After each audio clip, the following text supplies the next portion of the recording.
कृष्णा, ध्यान से सुनिएगा। पितृपक्ष चल रहे हैं, श्राद्ध का पक्ष है और बड़े ध्यान से कथा सुनिएगा। एक राजा था, उसकी 3 रानियां थी। राजा ने तीनों रानियों से कहा कि जाओ, जो हमारा एक सुंदर बगीचा है वहां से फल तोड़ के लाओ, लेकिन मुझे सारे मीठे फल चाहिए। राजा की तीनों रानियां गई। अब रानियों ने देखा कि एक ने देखा कि अब राजा को मीठे ही फल देने हैं, तो राजा कौन सा चेक करने वाला है। उसने धड़ाधड़ वो रानी तोड़ते गई और एक पूरा बोरा था, एक झोला था, एक थैली थी बड़ी, वो बड़ी सारी थी, वो सब डाल दिए फ्रूट। एक ने क्या किया, थोड़े ठीक ठीक चुन के डाले ऊपर ऊपर से, और नीचे खराब खराब वाले जो खट्टे मिले वो सब नीचे। और तीसरी रानी थी, वो समझदार थी, उसने क्या किया, भले समय लगा लेकिन बहुत सारे यानी सारे मीठे फल उसने पूरा वो बोरा, वो बैग भर दिया और तीनों ने लाके राजा के सामने रख दिया। राजा बता इस फ्रूट्स का क्या करना है। राजा ने कहा क्या करना है, कुछ नहीं करना है, ये सारे फ्रूट्स अपने साथ लेके जाओ। बोले कहां। इन तीनों रानियों को कारागृह में बंद किया जाए और इनका यही भोजन होगा। अरे नहीं राजा, ऐसे मत करो, हम आपकी रानियां हैं। बोला हाँ, मैं तो तुम्हारी परीक्षा ले रहा हूं, तुम सबों ने इतने सारे फल तोड़े हैं तो खाने तो तुमको ही है, क्योंकि तोड़े तुमने हैं और खाना भी तुमको ही है।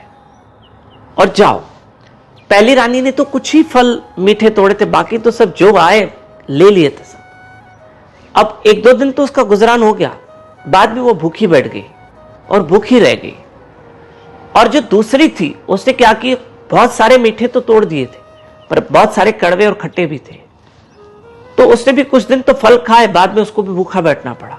लेकिन जो तीसरी रानी समझदार थी, उसने सारे मीठे फल तोड़े थे, उसको अपने सारे मीठे फल मिले और उसने अच्छे से उनको भोगा, अर्थात अच्छे से खाया, उसको ग्रहण किया, उसको कोई तकलीफ नहीं गई। बस इस संसार में हम आए हैं, उस ईश्वर ने हमें भेजा है, हर एक को कहा जाओ कर्म करो, जाओ कर्म के फल कमाओ। अब हम कर्म कर रहे हैं, अब उसका फल भी आएगा। अगर अच्छे कर्म किए तो उसका मीठा फल है, और बुरे कर्म है तो फल कड़वा और खट्टा आएगा, है ना। भोगना किसको है, हमको। राजा की कथा से ये सीख मिलती है कि हे इंसान, हे मनुष्य, तुम उस तीसरी रानी की तरह अच्छे कर्म करना, क्योंकि कर्म तुमको ही भोगने हैं, क्योंकि फल तुमको ही खाना है और कोई नहीं खाएगा। हमारे घर में जो फ्रूट आता है वो लाते हम हैं, घर में जो घर का बड़ा है वो फ्रूट लाता है, पर खाते सब है। पर कर्म के फल इंसान जो खुद करेगा उसको खुद को ही भोगना पड़ेगा। इसलिए कर्म हमें अच्छे चुनने हैं और वो उन अच्छे कर्मों का फल फिर हमको ही मिलेगा। और अगर हमारे कर्म अच्छे नहीं है तो उसका परिणाम भी फिर अच्छा नहीं होगा। एक विशेष सूचना, 15 सितंबर से 21 सितंबर भगवान की कृपा से भागवत कथा है जयपुर शहर में। इसका सीधा प्रसारण YouTube channel Damodar Das, Facebook page Damodar Das पे होगा, शाम को 4:30 से 7 बजे तक पक्का लाइव रहेगा। पितृपक्ष है, श्राद्ध पक्षों में अपने बड़ों के लिए भागवत कथा सुनिए और उनको अर्पण करेंगे रोज, पक्का। और ये भागवत कथा शाम को 4 से 7 बजे वहां शहर में, जहां जयपुर में है, इस पते पे, इस एड्रेस पर आप आइए और भागवत कथा आरंभ होगी।